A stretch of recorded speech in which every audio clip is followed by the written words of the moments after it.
We can play this little game we play. You go hide and I will see. The views and opinions expressed on this show are those of the host, guests, and callers who are responsible for their content and do not reflect the opinions of N-Touch Radio or its staff. Good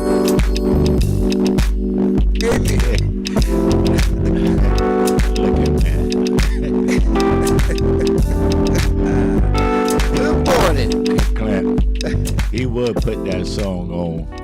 It's cool outside and Thanksgiving weekend, and they got that pretty lady talking about the freak moment and everything. Now, Yeah. I want to advise our listening audience that's a cleared song. We're PG rated. I didn't write it and all. PG But you know, rated. on a beautiful weekend like this, you got to think people done got full of food and all, and then they took all the weight scales out the bathroom so nobody had to watch their weight.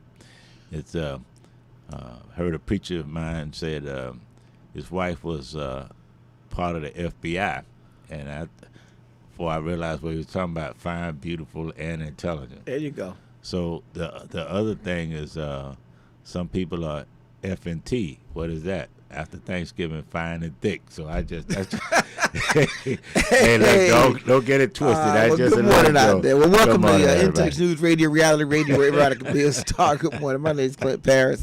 This is none other than the legendary, world infamous Sweet Pete Coming out Edwards. the FAMU Cookman weekend. Listen, and man, everything. that was outstanding. We went down there. We've been trying to go for a number of years. We normally go, and my family has this massive, blowout and tailgate and all that kind of. It's just such a beautiful moment in our local culture to participate in. For all those whiners and complainers who don't ever go do anything, keep on whining and complaining. The rest of us gonna have a good time and embrace the activities, events that we have that are available to participate in. The Florida Classic is Yeah. absolutely one of those Well, I know events. a lot of people, before we get in our main discussion today about these trials, I know a lot of people want the game to come back to Tampa. But here's the thing on that. When I look at the economic bonus for the black community in Orlando, that stadium is right there in the neighborhood. Right. And you look at those folks that have an opportunity to make parking, the small vendors, the whole bit.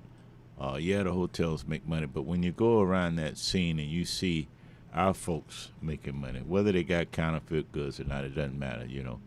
Everybody's got counterfeit The goods. the shrimp that we bought were real. It was real shrimp. Yeah. So, And then we bought some conch. That wasn't counterfeit conch that we had. Fresh conch salad. They were making it right there in front of you. One of the things that's new is, check this out, Pete. I like the mobile beverage vendors. They got the bicycles and they got the cooler tied to the back. And that's something, And they're man. pedaling up and down. Just the creativeness of And it. I just moved up to our producer. I want him to know I'm just moving up to having a boom box on my tricycle. So next year I had a food on that. But our subject today is that those jury trials. Let me expand that to be the justice system. Right. Because the trials individually, I think what was on trial was our justice system. I think January 6th, what's on trial is our system.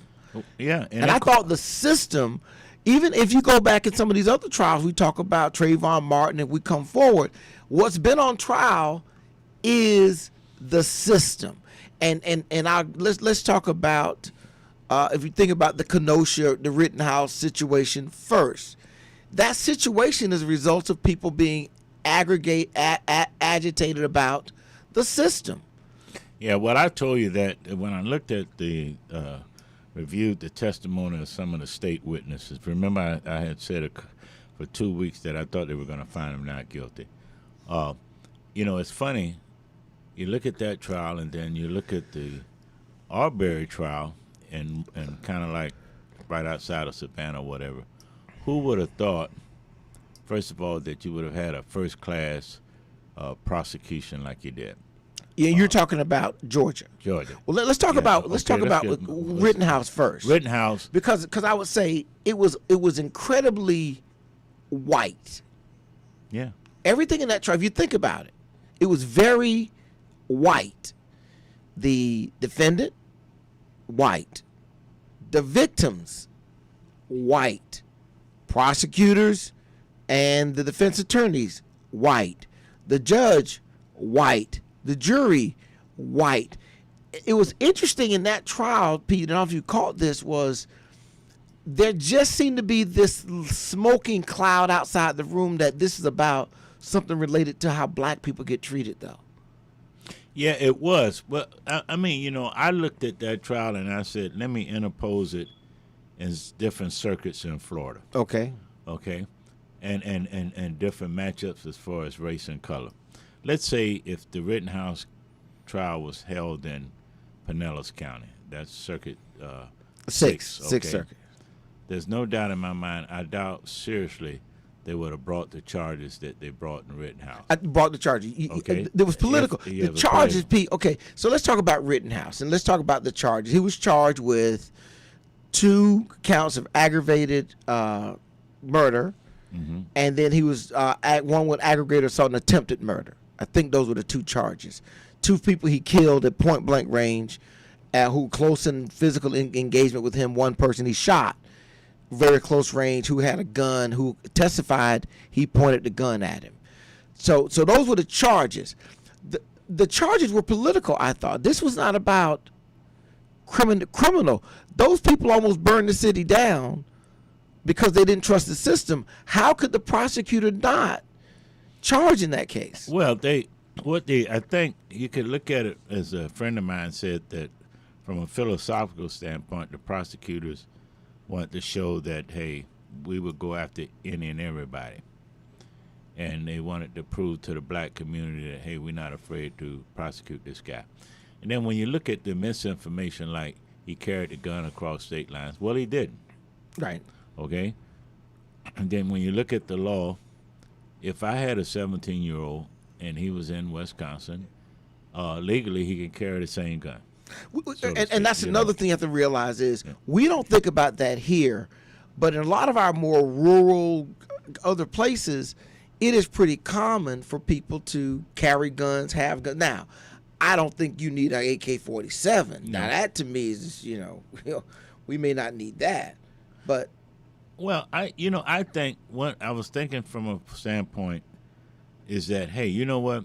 We need to teach our kids about guns from every legal standpoint we can, so that whether they're in Texas or Wisconsin or whatever, if the law allows it for a teenager, even if AK-47 or whatever he had, to walk down the street, then we need to train our kids, hey, you can walk down the street and be a responsible gun holder.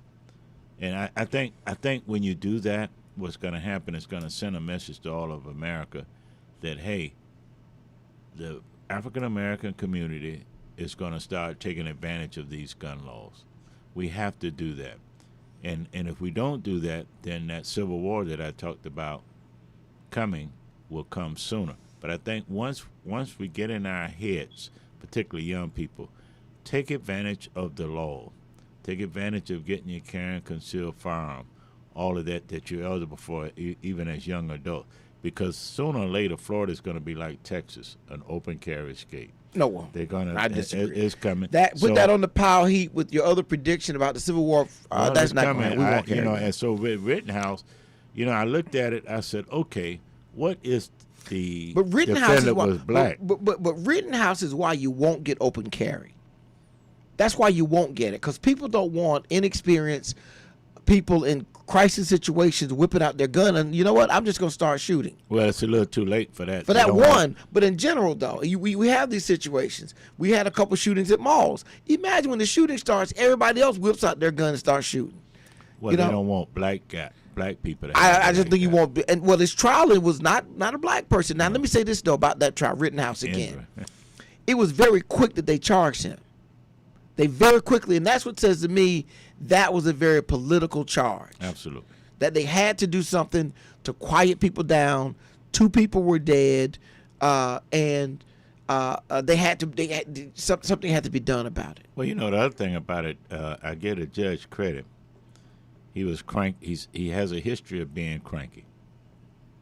He had a history of not allowing the deceased or the wounded to be called victim. That was not nothing new for him. So Yeah. he's one of those old school guys that my courthouse, I run it. Listen, And you you can, know, yeah, so- Pete and I'll talk all day if y'all let us. Let me give you the call-in number. Yeah. It's 813-444-9588. Now, my we're on engineer, Facebook, yeah, too, and it's yeah. on the screen on Facebook. It's also on the screen on YouTube. But I think some people want to comment about these acronyms you threw out, Pete, about the thickalicious or fat, fine, and lush. What Well, was it? that What was what those what was it were, you said again, Pete? Was it Well, it was FBI, FBI, and FT. FDF, And so that's coming off a good weekend. Well, But you we may have needed that. this weekend. What a lot of things, because I tell people all the time, you can disrespect if you want to a jury's decision. That's on you. disregard. Disregard. Yes. But a lot of people that disregarded the decision had a lot of misinformation. And what I found Absolutely. out among some people I talked to are the same people who try to avoid jury duty at all costs. They're Oh not boy, working. they don't and want to that go now. sit down there. But I've been, Yeah. as I told you, I wound up being a foreman of a case of a murder trial. Who let you on a jury, Pete? Well, it was interesting. The judge at the time was Judge Jack Griffin, and he was an old school judge. And in fact, the state attorney at the time is now a county judge. And then the public defender had been up 9 times for appointment. He never could get it. He was Tom Myers was the public defender, and Honorable Jack Gutman was the state attorney. And as we were going through the voir dire, whatever they call it, jury selection, I mean, you can be in a position where you know everybody in a way, and the judge said, "Hey, look, we kind of, this guy, he come to serve, and And they let you stay? they let me stay." I threw you out there so quick, And man. so, You can't, no no, way. but I can't have people on my jury who have too much other intrinsic information about the system because people are going to defer to Well, that. here's what happened with that. I was one of the quietest jurors because you can't discuss the case, on Of course. break and all. But as it found out, we had a guy that was on the jury who took an interest in trying to sell Phoenix weight loss cookies and promote himself, believe it or not, and some other stuff. And he just didn't fit, so that's how I fell into the foreman of the jury. Now the That's judge one you met, was it Judge Gutman that you mentioned? Well, Judge Gutman was an assistant state attorney at the time. Okay. But Judge Jack Griffin, I'm sure Dale Stewart remember him, was a straight-nosed nonsense guy. No, but it reminded me of the thing, too much is given, much is required. And You're so- talking about the jury, people so appearing they in the allowed jury. me, and we had a Yeah. good jury. I think it was only 2 African Americans on the jury. But when we went into the deliberations, one of the things I remind people, there's nothing against the law for you to take notes in a trial. Absolutely. You take notes back And- with you, right, do them on and a so a lot computer, of all people kind of don't stuff do now. that, so it- well, now it's more standard. It's very common now. It was very interesting. And when we come back from the break, I tell you one of the things I thought about, what if that case had have been the defendant had have been black, Had been and black. the victim Come on, was Pete. white, Had have been or black. the victim was black and the defendant There was might white. not have been a trial at all. Pete, if he Well, was black. you know what? I know in certain jurisdictions in Florida, they never would have filed the charges. Oh no, he would never got And the then- trial. And the same thing with the Albury case too. People think it was only Georgia, Right. but when we come from break, I'll tell you something. There are certain circuits in the state of Florida that probably would have never filed that case, even after the video of the shooting surfaced. So we're gonna go back to break, and I'm looking at this promoter with this bad ideas. Well, it's Saturday morning, so I'm gonna pronounce it however I want to. Adidas. Well, that's in a foreign language class. Get the man his break, Pete. But I like it. I like it. Man, I take like his that break. hoodie. So let's go to break as we celebrate Soul Saturday with In Touch and everything out at the beach today. And the weather's going to be nice, 64 degrees, so you can wear a mini skirt and long boots. What can I tell you? Oh Lord. Well, I mean, it's this frisky weather weekend. Can the man go to his break, Pete? We'll be right back. Oh, after he this just put quick up his commercial sign. break. All right, let's go to break. I'm sorry. Right. Hello, Facebook. Got on my Hey head. man, Facebook like you. They want to know about these acronyms, Pete. You throw.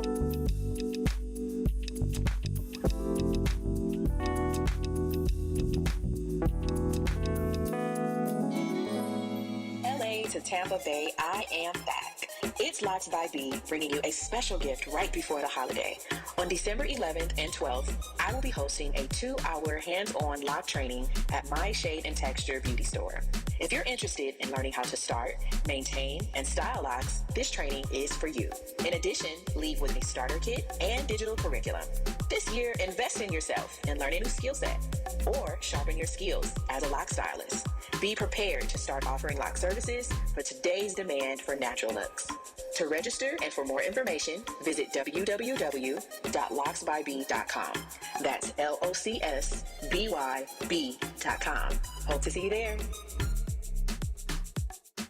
Hey, this is Agent Wright, better known as Mr. Clean. You looking for some great barbecues? Come see them two brothers in the grill, located at 423 Virginia Street, Charleston, West Virginia. We got ribs, chicken, pulled pork, brisket, collard greens, mac and cheese, baby. Come get some and get you a nice, smooth cigar. 304-550-4431. That is 304-550-4431. Come get some, baby. The Rib Man, mama, the Rib Man.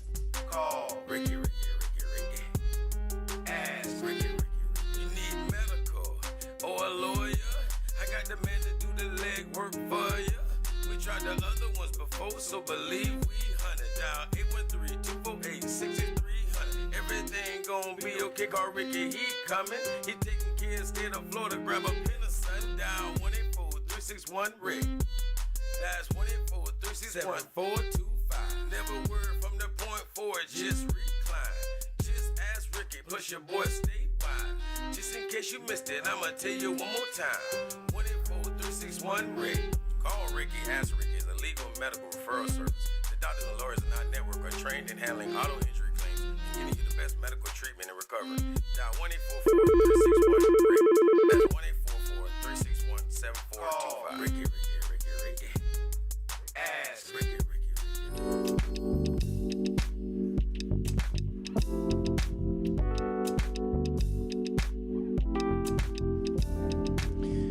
And Clint, you know, everybody looking at my shirt today. This is a Covering their eyes. well, this is the Head Start. As you know, I do a lot of pushing and work for volunteer work and encouraging our young mothers to get involved in Head Start. So every year, Head Start in the county here comes out with a new T-shirt or something. Where can somebody get? Somebody can get that. Can they buy it? This one is about 2 years old or something like that. But you can. Is it open to the public for people to buy and? Well, yeah. Well, what I urge the public to do is just get with the county and say, "Hey, look, we want to donate something to these Head Start programs." And you get one of these, and I get all kind of comments on it. Right. And I can match it up any kind of way. And look Well, listen, for Pete. So technology working. So first of all, we're working, and we understand that there's a little bit of an issue with the call in because these people are lining up. I got a lot of people lined up trying to call in and get in on the action. But a couple of comments came in. And one of the questions that we got was this idea about jury of your peers. What is a jury? And I've always understood it to be a reasonable sample of the people in the community in which the defendant, not the victim, that the defendant comes from. Mm-hmm. That's the best. Now, the problem we have is our jury system is so archaic and outdated, it's tough to get that sample. Because initially we were not recognized as people, so you weren't even factored into how the system was designed. But you have issues of employment, family obligations, time commitment, education and understanding. There's so many factors that go into this idea. And now technology, if you saw the commonality in both those cases, Kenosha and Arbery, was video technology.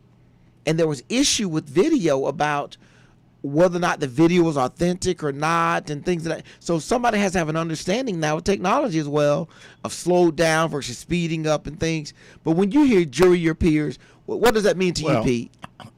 One of my first times going to jury duty, I wasn't called. They were talking about jury of your peers. The victim was African American, and the defendant was African American. And as I looked through how they selected jury or what have you, it was a little different than if the victim was white. And the Now, what do you mean different? Well, what I mean is the selection. And this is your personal experience being right. in the jury pool. And watch it, because I used to go down and look at trials when they select juries to see how they go through what you all call voir dire or a review process of what type of jury you want.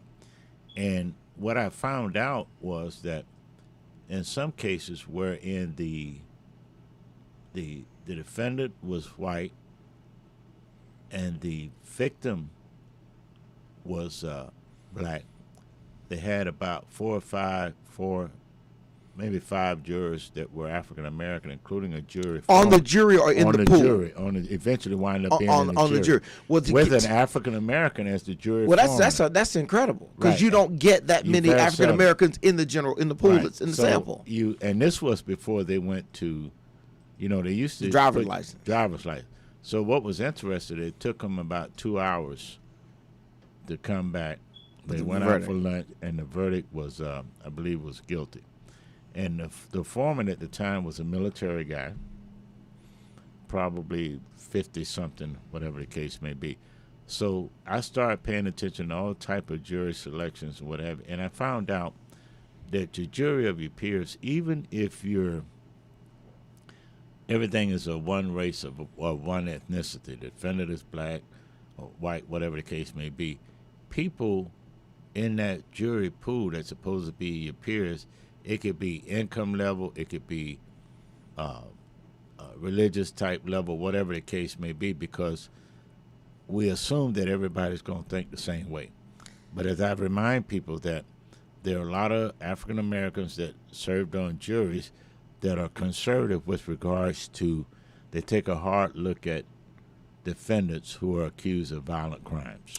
Right, and there are a lot of people that just accept what police say and things of that nature. So jury your peers is really a loose term, and the idea that anyone who walks into a courtroom will look across, if you're a defendant, and look across and see people that you consider your peers is, and particularly if you're African American, is well, a people remote. think educational level, they think religious level, all. But I encourage y'all listening, those of you who are young and retired or whatever, and you're bored and retired, go down and sit in a courtroom.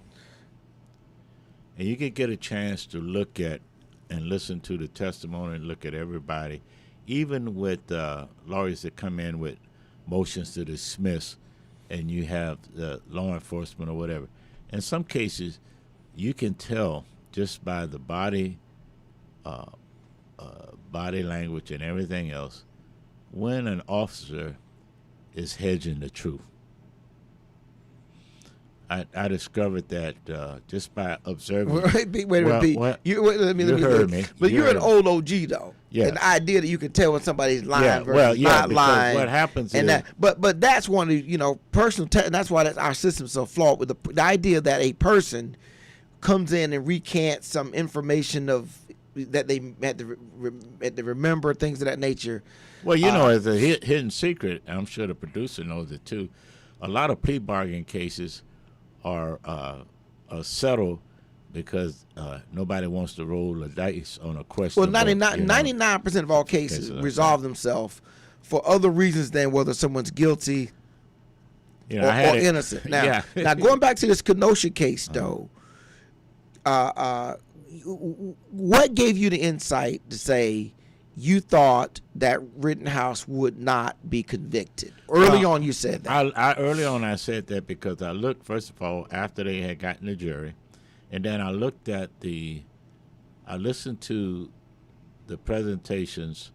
This is during the trial, though. During the trial. Listen to the But presentation. you said that before the trial, though. Right, because of the makeup, where it was being held, all the victims and whoever were involved. That's the whiteness we talked the about. The whiteness of it. And then when you look at the history of the judge, who generally, believe it or not, although he was tough and all, he has a history of protecting victims' rights. What was his? What did you think? Defenders' What did you think the age of Rittenhouse played in that trial? From the judge standpoint, I don't think the age made a difference. What about to the jury? No, I think what turned the jury was probably, although jurors will lie and say they have not kept up with well-publicized cases. That's misleading. No, don't say they lied. Don't say they lied. Well, they mislead. I don't think that. They read and stuff. But what tipped me off that this was going to, before the first testimony, was the way they went through the jury selection. And the fact of the matter is the location of the trial. I'll tell you the thing that and got the me. fact of the matter of the judge. One of the things that I thought his when I got more information about what did this kid do, the whole dynamics of this. He came the day before and actually helped clean up graffiti at a school. So that first I was, wow, he wasn't really coming looking to, just quiet down the street and open fire. And I looked at his relationship to the older people he was associated with. And he left his location because somebody called and said, bring me a fire extinguisher. And nobody else would leave. They wouldn't go out into that crowd. But he was too young and inexperienced in life to appreciate how dangerous it was for him to head back out with that gun hanging on him and try to go take this fire extinguisher. He had no perception how dangerous that was. Well, no, and the other thing too, because the adults wouldn't leave. They were like, "No, we're not going." He was hoping to be what he might have been taught, that you try to make a positive difference in the community. He wanted to be accepted. He wanted to be a hero. He wanted to now go back and he wanted to be a hero. The other thing that got me was, the only people he shot were people in the process of attacking him. Right. That was the other thing. And then the last thing that really dawned me how innocent he was is he immediately turned around and ran down to where the police were to give himself up. Say, hey, guys, that's not the mindset of someone who's engaged in thinking I'm doing a criminal act. I'm sitting on that jury, and one of the victims that survived, I think he testified that he had the gun on Red House. He pointed a gun at All right. Once and I reviewed that on some other stations, his testimony.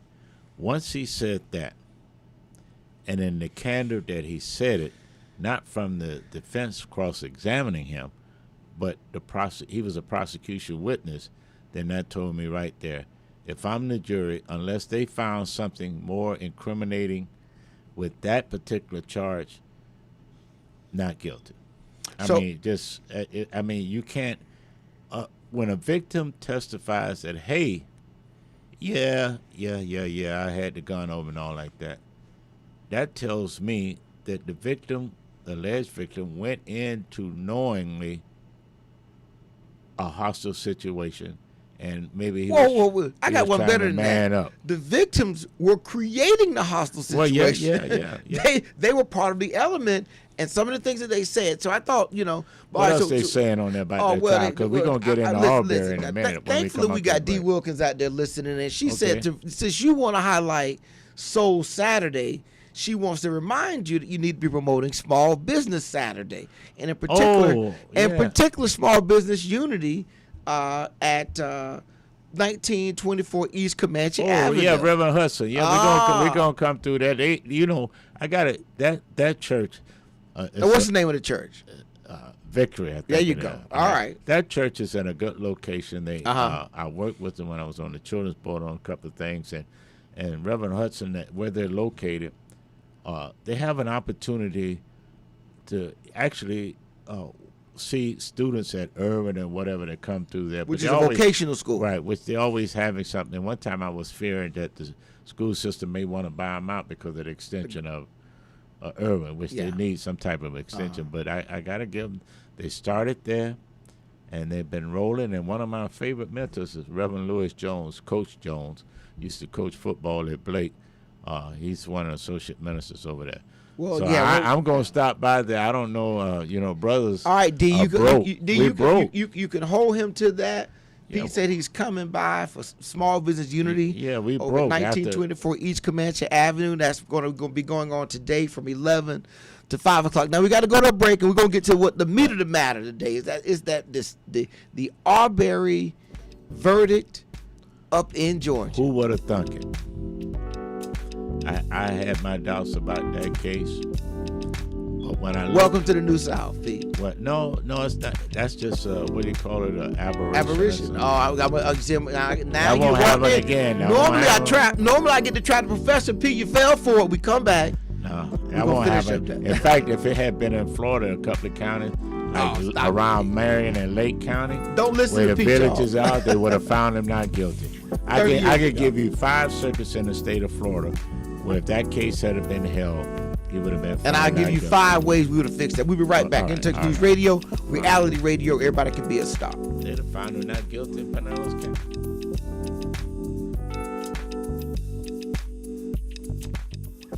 Cancer affects everyone, but minority populations are often hit hardest. Moffitt Cancer Center is working to address the barriers that keep some groups from getting the care they need. African Americans develop cancer at a younger age, have more aggressive cancers, and experience worse outcomes than the general population. While cancer treatment is evolving with precision medicine, who is being left behind? We know for many decades that some groups experience a greater burden of cancer than others. We can prevent it, we can detect it early. It's very beatable when we find it early. I've worked with cancer patients during their treatment. All cancer patients have courage. So my treatment was about 18 months. I had 3 cancers and 7 surgeries. But my son told me, like, Mom, you're the strongest person that I know. Moffitt saved my life. During COVID-19, Moffitt is a safe place for your cancer care. Call now to schedule an appointment. You've been injured, you deserve help from an attorney that knows how to handle your injury claim. This is Attorney Clinton Paris from the Law Office of Clinton Paris. For over a decade, I worked for insurance companies, and now I use that knowledge and experience to help people that have been injured. For a free consultation, call me, Attorney Clinton Paris, at 813-413-7924. That's 813-413-7924, or at parislawoffice.com. At the Law Office of Clinton Paris, we take the pain out of being hurt. Offices, Riverview. We're playing your favorite old school.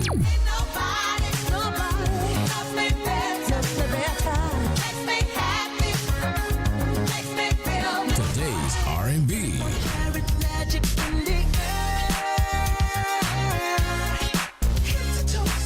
With a smooth touch of jazz. You're listening to In Touch Radio. All right, you're listening to Touch Radio as we're here on a post-Thanksgiving Day respite. The brothers are broke. We've given money to those who might have been our potential mate, and we have not heard or seen from them. Now, that's for all the guys out there that try to be good men that come out of their pockets and their heart only to be destroyed. I'm just saying. Man, that's from that. All right, That's let's from go. the. All right, let's go to this phone call. Okay, we got this person on the caller come in on straight up the middle. Are you there? Can you hear? I can barely hear you. Hold on 1 second. Here we go. Are you there? Can you hear me now? Yes, Yes, I can. we can. The lady with that. Good morning. That Good morning. fire. Now, who is that? Robin? Is that you? Robin. All right, Robin. What's on your mind this morning? I just want to make a comment in regards to your earlier conversation, the Rittenhouse case. Yes. You know, as both of you pointed out, the different issues with that case, right?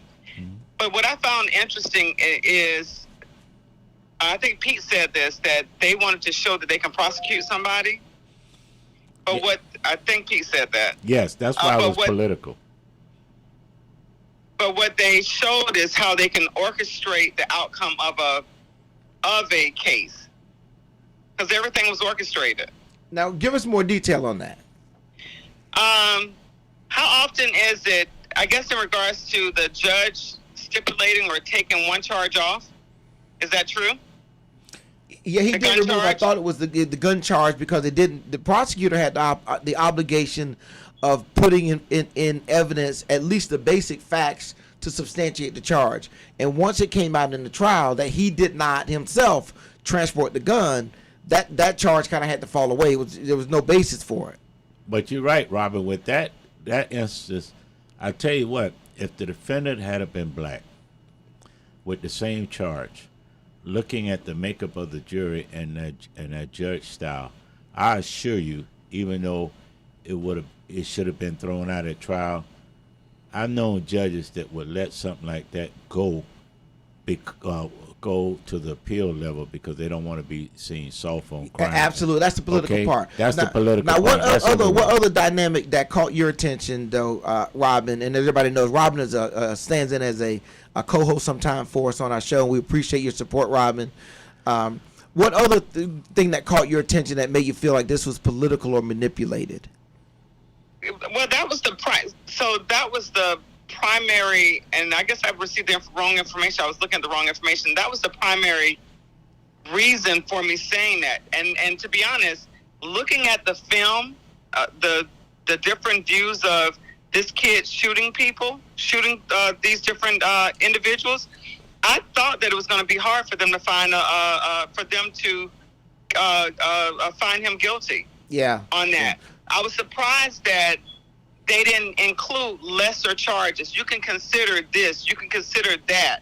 Yes. I was surprised that wasn't set up to make him be accountable for something, even negligent. He wasn't even found negligent of anything. Right. Now let me ask you. Walked away scot-free. Since we got you on the phone, and we're going to be talking about this in this part of the show, really of what happened up in Georgia. Let's go ahead and get your comments on the outcome of the Arbery trial as well. What were your thoughts about that verdict? Oh, I thought that was a no-brainer verdict. I think that the outcome was great. I think that the guy who filmed it, I bet he's kicking himself in the butt, because had that film not been around, as everyone has said, they wouldn't have prosecuted that case. They wouldn't have had no proof. Now, it would have been their word against nobody's. Now, in America, we have had to have a long history of the religious community coming to the aid of black people as we try to assert our rights and seek justice in America. What was your response or feelings about the defense attorney referencing the number of black pastors showing up at the trial and actually questioning how many black pastors does the Arbery family have? What were your thoughts about that when you heard those comments? So, stuff like that is just a deflection, right? It's to put them, it's to make a person feel a certain way, right? If you have any type of bias, if you have, any of those things, I don't pay that stuff attention, because she was deflecting, right? Just trying to add fuel into a flame against those white men. So she was just deflecting. I didn't pay attention. She said it. Let's move forward. I had two schools of thoughts on that. Number one, from a real hood brother standpoint. Because you keep saying that, but you are not a hood brother. I'm a project. Robin, you still there? Yes. In what environment would people consider? Explain. I'm a project boy, okay? When I saw all those pastors there, the first thing that hit my mind was half of them were grandstanding. And I tell you why. What do you mean by grandstanding? They were showing up to show up and show out. You don't think they actually provided? Opinion. Yeah, right. Hold on for a minute, though. Hold on for a minute. So, but two things can be true at the same time, right? That's correct. All right, I can dance in the end zone and score a touchdown too, right? Well, here's why I'm saying that, because I'm looking at when a lot of times all the pastors show up or whatever the case may be. After the trials are over, you don't see them working to improve within our neighborhoods. Yes, you do. That's not true, Pete. That's not true. Before the trial, that's not true. That's not true. Well, see, I look at how do you improve my community. I'll tell you. I'm gonna tell you how. I'm gonna tell you right now. I'm gonna stop you right. This is gonna be a fight right now. I'm gonna tell you right now. Because you have Reverend Hudson right now over at Victory Church working the community. Right. That does not have any impact on somebody else showing up later to add to his work. The two go together. But they can show up. But what I look at... Go ahead, Robin. Go ahead. We need to hear from you anyway. So, in regards to pastors, I hear this all the time.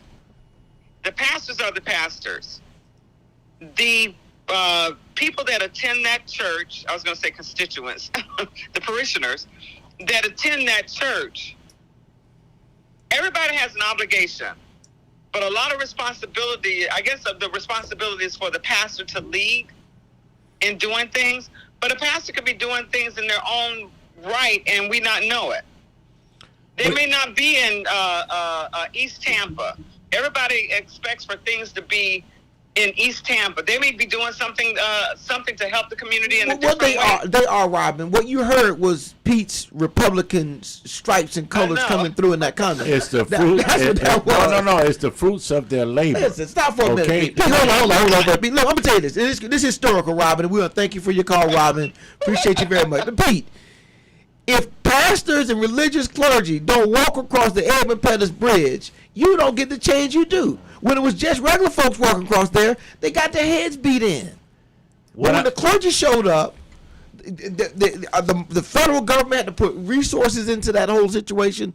This has been consistent, and it goes into something, the collective effort of black people around this country to collectively fight injustice. So I love it when I see a national presence on a local issue. Well, where's the consistency of improving? It's over at Victory Church right now. I know about that one, but I'm talking about when I look at some of these pastors that were present at the trial in Georgia.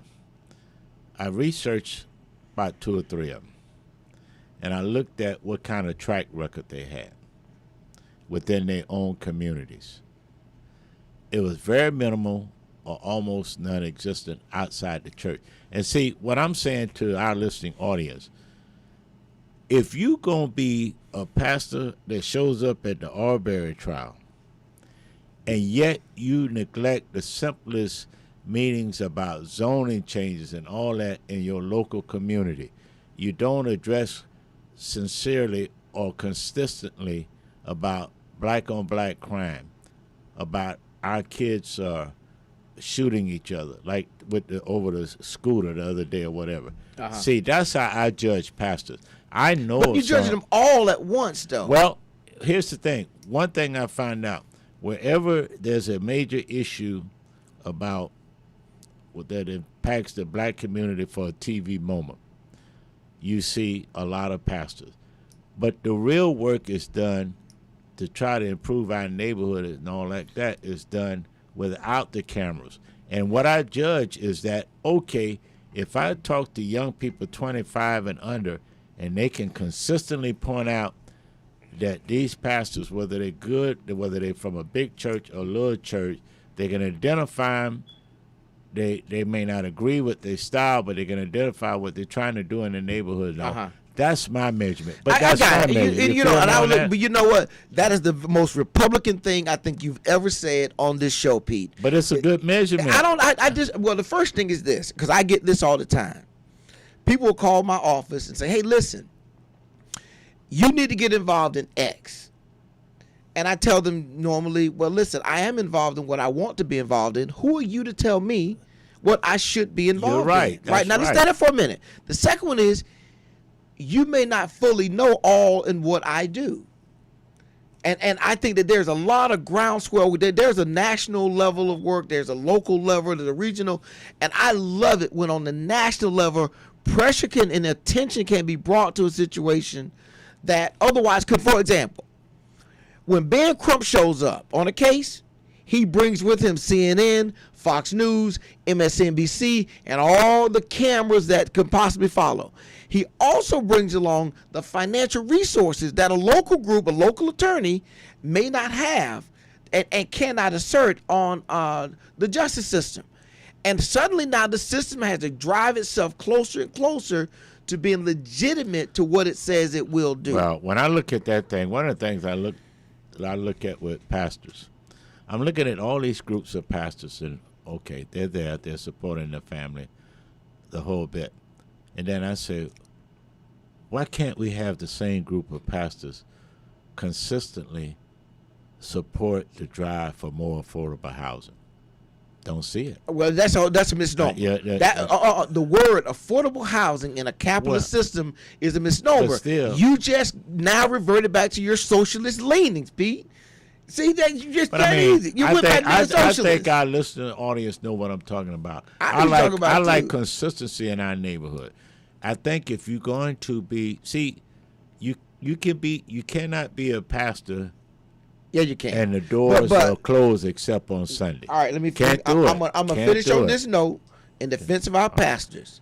A pastor's primary job is saving souls. And I just trust that they will continue to do that. We're giving them more work. It's like giving our teachers work with our kids. Their primary job is teaching reading, writing, and arithmetic. Everything else is bonus. We're going to take this you break, can save Pete. souls, but the doors have to be open. You cannot preach a sermon saying our doors are always open. And then when... Well, you just hammering them pastors. Well, some of them. I know the good ones, and I know they do quietly work.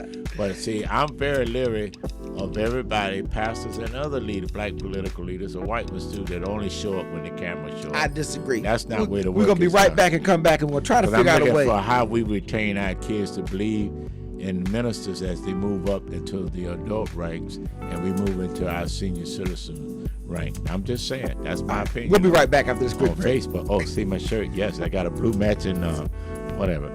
And we'll see you tonight at the jazz thing on the beach. You know what I'm saying? Y'all know what I'm talking about. Are you going to let this man go to break? Oh, okay. Well, let's go to break. I get so fired up about what's going to happen. Can we go to break? We'll be right back. Yeah, we'll go right back. Right back.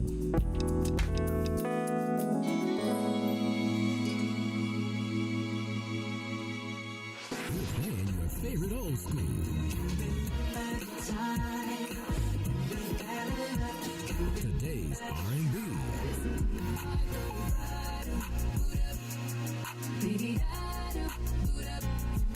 With a smooth touch of jazz.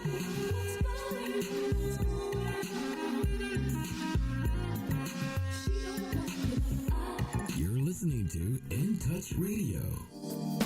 Hi, this is Angela Birdsong with Tampa Bay Politics. And not only can you catch us on InTouchNews.com every Wednesday at 11 a.m., we now have a website at TampaBayPoliticsPodcast.com. We are on Apple, Google, Spotify, and Stitcher, which you can log in at any time and listen to Tampa Bay Politics.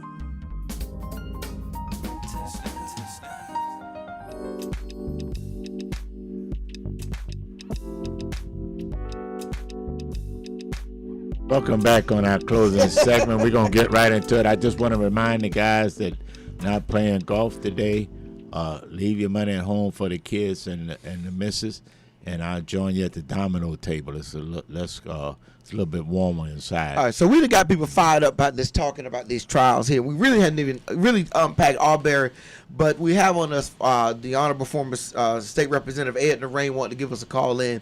Good morning, Ed. How you doing today? Hey, good morning, Clinton Pete. I got to tell y'all, great show. Well, great show today. Thank you. Listen, I was just kind of hearing y'all going back and forth on the Rittenhouse case, and the problem is this: the verdict. While we can hate it, if to y'all's point earlier, if you're following the law and the laws of Wisconsin, he was allowed to carry that gun. Mm-hmm. But the bigger issue for most of us, common sense, is why is a 17-year-old out in the streets in the middle of a quote-unquote riot? And we know it wasn't a riot. Where were his parents? That's part of the problem. The first question, where were his parents? That's my first. Right. Where were his parents? Oh, that's an easy answer. Once you get 16 or 17, you're assumed to have enough sense. No, because if he was, that's where the difference is. He was black. Somebody have a camera in front of his mom and dad. He's saying, "Where were y'all?" Exactly. And then why are y'all parenting this kid? But go ahead, Ed. I sorry for cutting in on that. Go ahead. No, you're good. You're good. Because I think that's the logic, that the lens that all of us are looking at this through. Why is a 17-year-old in that position? So let's say he's allowed to defend himself. The question is, what's the standard, right? And the standard is very low now. All it is I was in fear for my life. And black folks, when we hear that, we know who uses that the most against us. Unfortunately, it's law enforcement. So this person had a box of chocolates in their pocket, and the officer says, I was in fear of my life, and that's why I shot him. Well, Rittenhouse basically used that same standard for why he had to defend himself. But at the end of the day, what you said was right. One of the individuals had a gun. The minute that gun was shown, you can't argue that he could have been in fear of his life. He shot those people. They're dead, and he's free. Long term, he's now the face of the alt-right and the NRA. I mean, he's been posing with Donald Trump. All these people who he tries to say he doesn't align with are using him now as the face of their movement. And that's the problem. Wow. The rest of his life is going to suck. Right. Now, well, we got you on the phone, though, and I did the same with Robin. And people will appreciate let me do this. I like your thoughts on the verdict in the Arbery case and the outcome. And can you comment on this black pastor influence situation? So, on the Arbery case, it's funny. When my friends asked what I thought was going to happen, I told them those gentlemen were going to get convicted. Did I say gentlemen? Those murderers were going to be convicted. Yes. You have to look. I applaud the prosecution. First of all, let's understand why black people didn't feel there was going to be a conviction. There's a history there.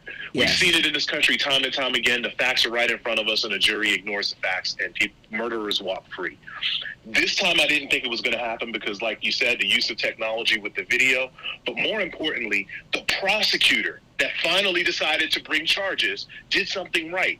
They hit them with felony murder charges. So you got away from whether or not their intent was to kill, but they did intend to hold him falsely, right? False imprisonment. Right. They did intend to assault him. All the other things you can hit him with, we're going to stick, and as a result, he's dead. So guess what? It's now a felony murder. And you know that's what? why they couldn't get out of it. And you know what, Ed? Listen, you must have gone to a really great law school, attorney in the reign, to have been able to analyze. What law school did you go to by chance?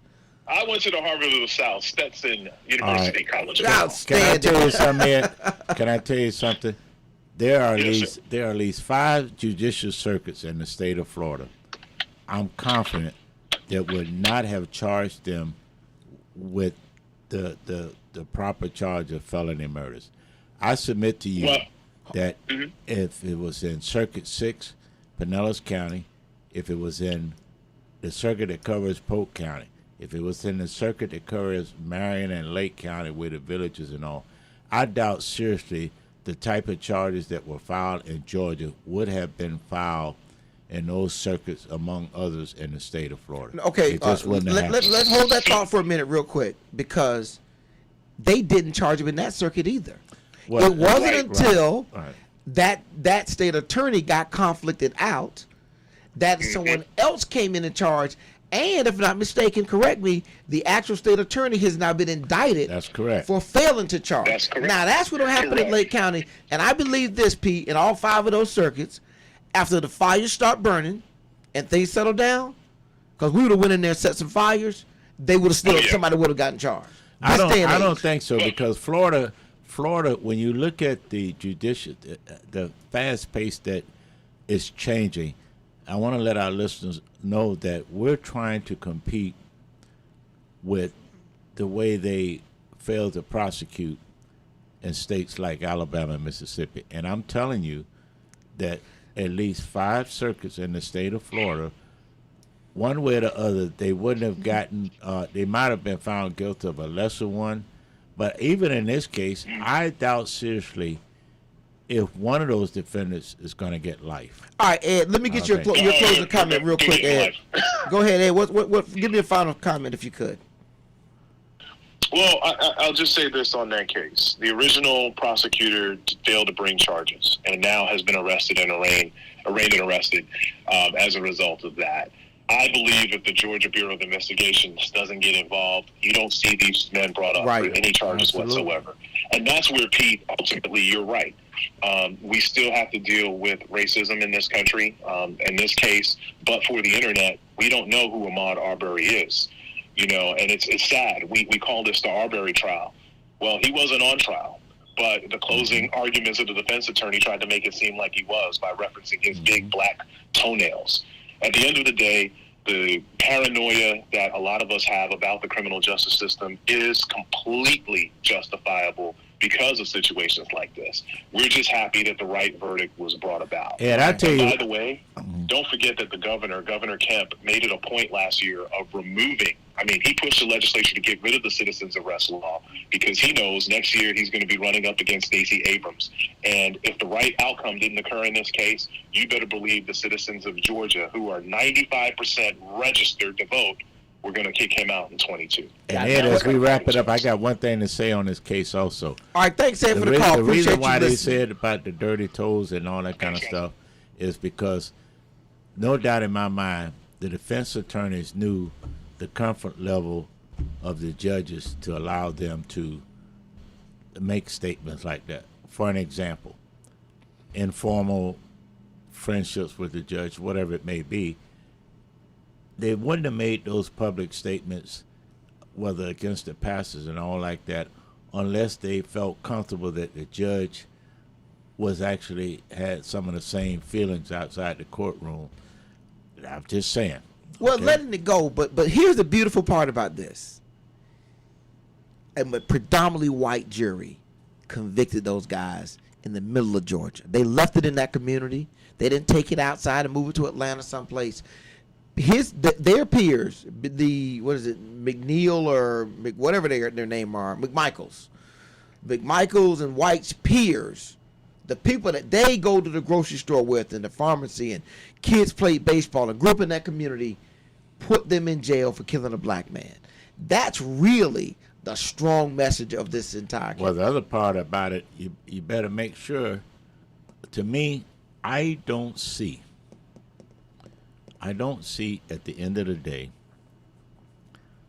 that the courts, through the original sentencing judge or on the appellate level, will allow a life sentence for all three of them.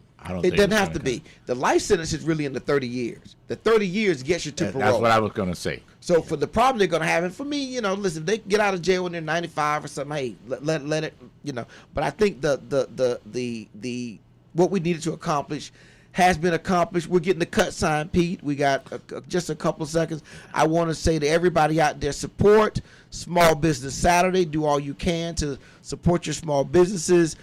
Look, eat that turkey, give it one more run, but start new tomorrow with the workout program. Throw that stuff out. Let's get back to eating healthy. And Pete, we send our condolences out to Walter Smith III to the loss of his dad. The family. Yeah, the family. Everybody in the family. Let me tell you something. People don't realize if you go back and look at the history of the presidents at Florida A&M, Dr. Humphrey and Dr. Walter Smith, what they had to go through with the old Board of Regents and all. And I want to remind people that the School of Architect was started under Dr. Smith. Now, they got one at USF, but trust me, that School of Architect, you can go to USF, but you can tell them you want the that school, they used to be combined. I used to was a 3-2 or something. Right. You did 2 years here, 3 years there. We with you. It's hard to find university presidents like Dr. Walter Smith and Fred Humphrey and some of those guys. A lot of the new presidents, they don't have that open tenacity to fight as if they were in the civil rights movement. You know what I'm saying? Absolutely. Now, they're culturally and educationally sound, and people forget that his major in undergrad was biology and chemistry. Wow. Go figure. Absolutely. Well, thank you all for listening. Appreciate it very much. Bezel, appreciate you getting up on this Thanksgiving weekend and coming in here, man, and saving the day. I will see you with Daryl Lim. You know what? We didn't get our ribs yet, but I'm through with that. So as the music plays out, I'm not singing. Anna, if you're out there, I'm still here. We miss you, Anna. I'm still here, Anna.